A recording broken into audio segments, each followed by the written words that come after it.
Hi friends, మేము ఒక రెస్టారెంట్కి వెళ్ళాము. అక్కడ మటన్ మండి ఆర్డర్ చేసాం. ముందుగా ఒక సూప్ ఇచ్చాడు. ఆ సూప్ తాగడానికి బాగుంది. అండ్ తర్వాత మండి వచ్చేసింది. ఎల్లో కలర్లో ఉంది. యాక్చువల్గా ఈ కలర్ ఉంటే నాకు నచ్చలేదు, ఎందుకంటే చిత్రాన్నం లాగా అనిపించింది. అండ్ తినేటప్పుడు బాగుంది టేస్ట్ అయితే, కానీ డ్రై ఫ్రూట్స్ మిస్ అయ్యాయి.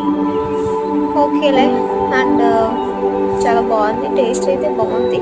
బట్ మెఫిల్లో అరబిక్ రెస్టారెంట్ కంటే ఏమంత బాగాలేదు. సో నెక్స్ట్ టైం మెఫిల్లోనే తినాలని అనుకుంటున్నాను. తింటే మాత్రం మైనస్లో అలా మండి కలుపుకొని తింటే చాలా బాగా తృప్తిగా అనిపిస్తుంది కదా, హెవీగా అనిపించకుండా. Thank you, bye bye.